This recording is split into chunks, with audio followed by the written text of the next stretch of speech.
guys, welcome back to my channel. Today I'm actually going to be doing my January wrap-up. So I know it's like halfway through February already and maybe even more, and you're like, why is she posting this now?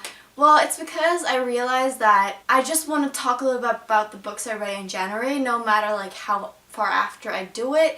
Like, these are still the books that I read in January, and I think that my experience and my knowledge with these books, even if I didn't do a review on it, is always valuable, so I can talk a little bit about them instead of just doing loads of reviews. So hopefully I'll be continuing doing this. I just want to try it out, see how it works, and also I just want to brag a little bit about how many books I read, because it's been a good reading month for January.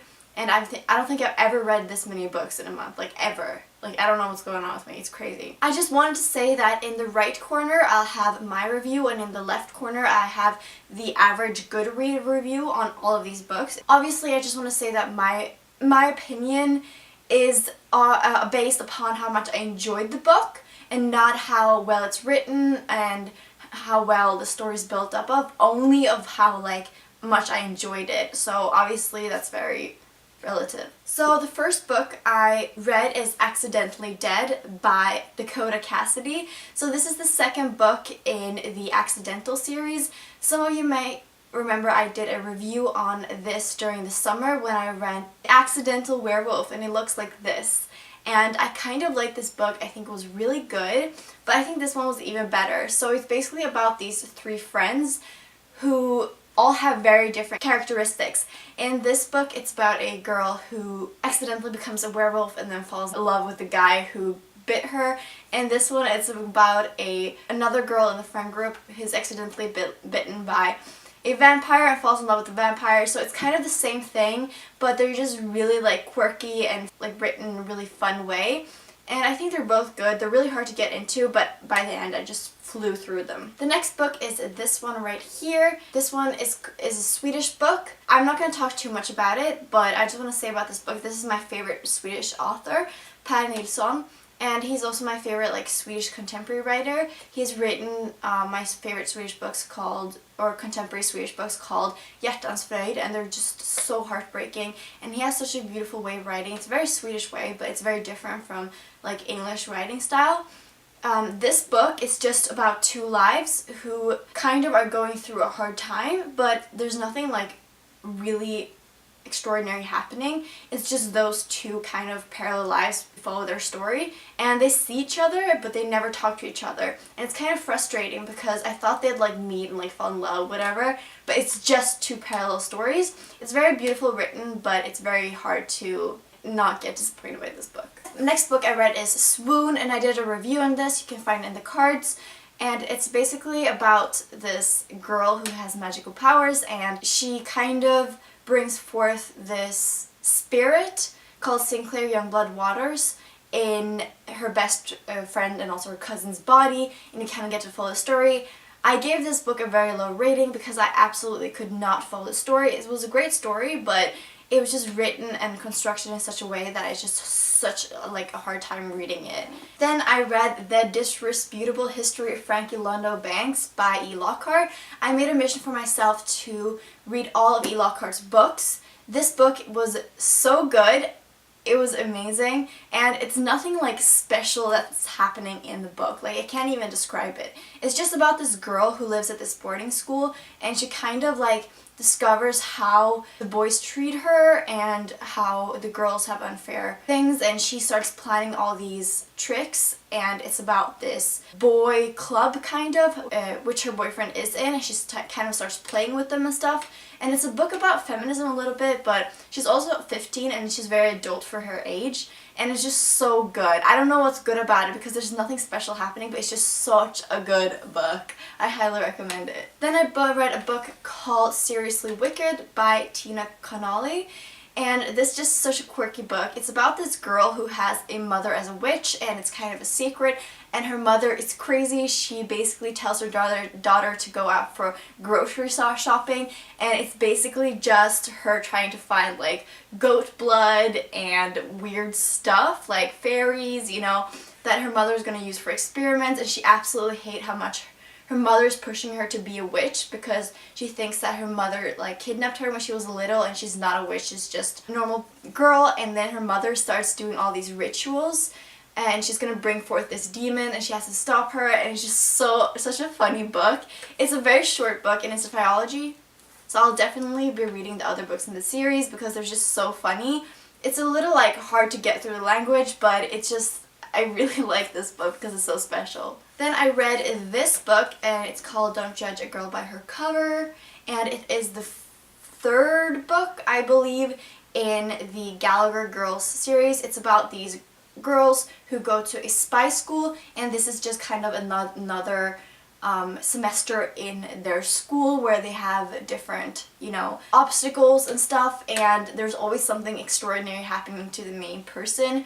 Her mother is the spy school principal, and in this story you kind of get to meet her aunt as well. This series is so good. I don't know what's so good about it. It's kind of like a childish series, but it's just so fun following like the spy school and like the main character, and I really enjoy this book, so I'll be getting on with the series. And I think the fourth book in the series was on my TBR list. If you haven't watched that, you can click in the cards, and I just highly recommend this book. It's really funny. Then I read this book, which is called The Dambusters by Matthew Hughes, I think.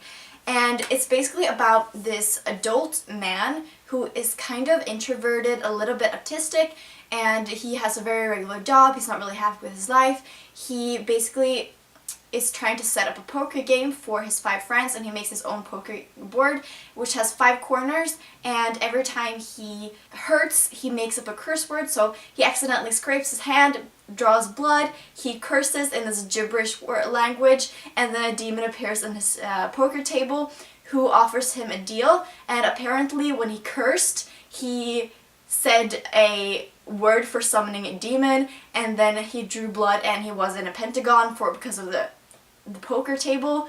And it's basically about how he tries to come in terms with this demon, and all the demons go on strike because he refuses to sign the contract that says he has to like give his soul to the devil, and so all the demons go on strike.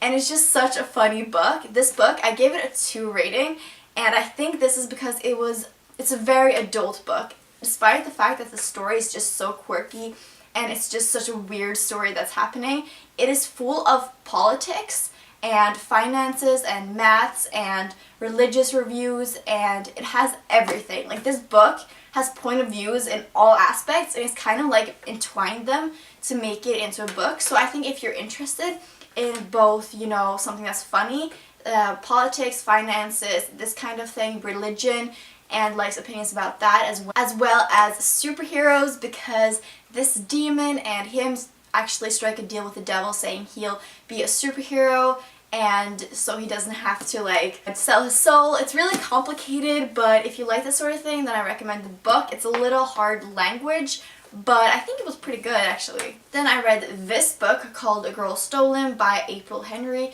and it's about this girl who was in a car accident. Her mother died and she becomes blind, and then in the car one day when her stepmother is going into the store, she is left there and someone steals the car, then notices she is in the car and she's kidnapped. It's about how she tries to escape as a blind girl, and it's really short and I think it's okay. It's not amazingly written. I read another book by this author called The Girl Who Was Supposed to Die. She's only read 3 books I read, and it's a 3rd book that's kind of like the same topic even though they're not related, and I think I'm going to read it as well. This book was okay. It's just like an easy read, not so hard, not so amazingly written, you know, very average, but I think it was okay. And then I read Red Queen by Victoria Aveyard, and this book has been so hyped up by BookTube, and it is a really good book.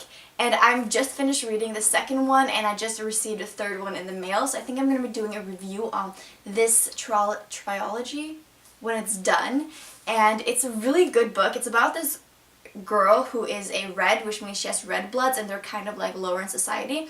And then there's the silvers who have a silver blood, and they also have powers, and they're like the royals and everyone who runs the society. And you kind of, I don't want to spoil it too much because it's like a story that kind of, it's so rapid paced, this book at least, and it's always things happening and things changing that you kind of just have to read the book, because I don't even want to ruin like the part where it turns out she's kind of special. So I highly recommend this book. It's really good.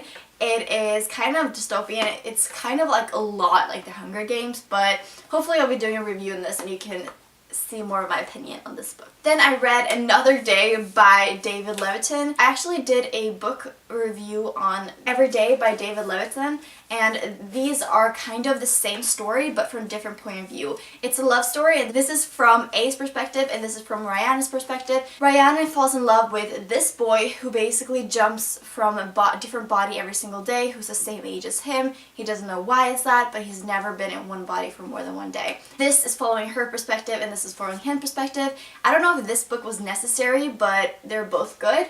And maybe I think I'll be doing a review on this one later this week. So we only have 2 books left. This one is The Unbecoming of Maya Dyer. Apparently this has been hyped by BookTube as well. And this book is written by Michelle Hodgkin, and it's such a good book. It's about this girl who is in an accident where this old building falls and all her friends die within that building. Keeps on going through this post-traumatic stress. Like, she just keeps seeing her friends and she keeps having these visions of things happening to her that's not really happening, and you realize that like she might like be going insane, but you don't know because she's a very unreliable narrator, so you never know when she's like telling the truth or it's happening in her head, or you don't really know.